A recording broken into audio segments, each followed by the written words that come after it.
Hi friends, welcome to சுகிந்தியா channel. இன்றைக்கி என்ன ரெசிபி பார்க்க போகிறோன்னா கடலைப்பருப்பு chutney.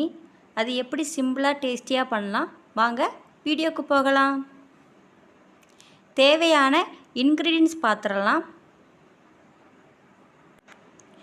3 table spoon oil, 1 teaspoon கடுகு, 1 கப் அளவுக்கு கடலைப்பருப்பு, கொஞ்சமாக தேங்காய், கொஞ்சம் கறி லீஃப், தேவையான அளவு கொத்தமல்லி இலை. நெக்ஸ்ட் சின்ன நெல்லிக்காய் சைஸ் அளவுக்கு புளி, 4 வத்தல், 1 துண்டு இஞ்சி, 4 பல் பூண்டு, அரை டீஸ்பூன் காயப்பொடி, தேவையான அளவு உப்பு.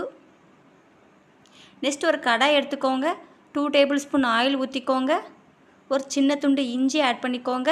4 பல் பூண்டு ஆட் பண்ணிக்கோங்க. இப்போ நல்லா வதக்கி விடுங்க.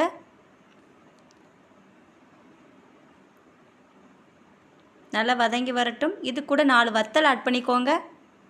இப்போ நல்லா கலந்து விட்டுக்கோங்க. இது கூட 1 கப் அளவுக்கு கடலைப்பருப்பு ஆட் பண்ணிக்கோங்க. இப்போ நல்லா வதக்கி விடுங்க. கடலைப்பருப்பு நல்லா செவந்து வரணும். நல்லா வதக்கி விட்டுக்கோங்க. இந்த ஸ்டேஜில் கொஞ்சமாக தேங்காய் ஆட் பண்ணிக்கோங்க.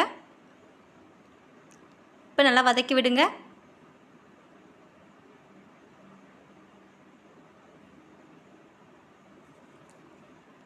ஒரு சின்ன சைஸ் அளவுக்கு புளி ஆட் பண்ணிக்கோங்க. கொத்தமல்லி இலை ஆட் பண்ணிக்கோங்க. இப்போ நல்லா வதக்கி விட்டுக்கோங்க.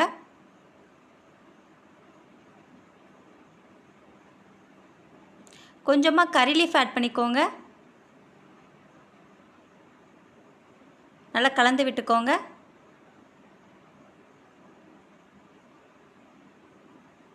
ஸ்டவ்வை மீடியம் ஃப்ளேம்லேயே வச்சு நல்லா வதக்கி விட்டுக்கோங்க.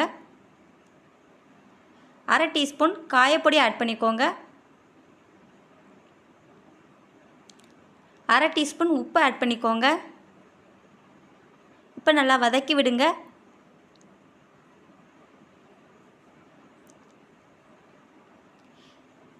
இந்த ஸ்டேஜில் மிக்ஸி ஜாருக்கு ட்ரான்ஸ்ஃபர் பண்ணி நல்லா அரைச்சி எடுத்துக்கலாம். இந்த பதத்துக்கு நல்லா அரைச்சி எடுத்துக்கோங்க. நெக்ஸ்ட்டு தாளிப்பு பார்த்துடலாம். எண்ணெய், கடுகு, கருவேப்பிலை போட்டு தாளித்து எடுத்துக்கோங்க.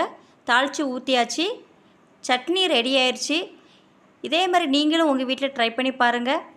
இந்த வீடியோ பிடிச்சிருந்தா லைக் பண்ணுங்கள், சப்ஸ்கிரைப் பண்ணுங்கள், பெல் ஐக்கானை ப்ரெஸ் பண்ணுங்கள். நெக்ஸ்ட் வீடியோ பார்க்கலாம்.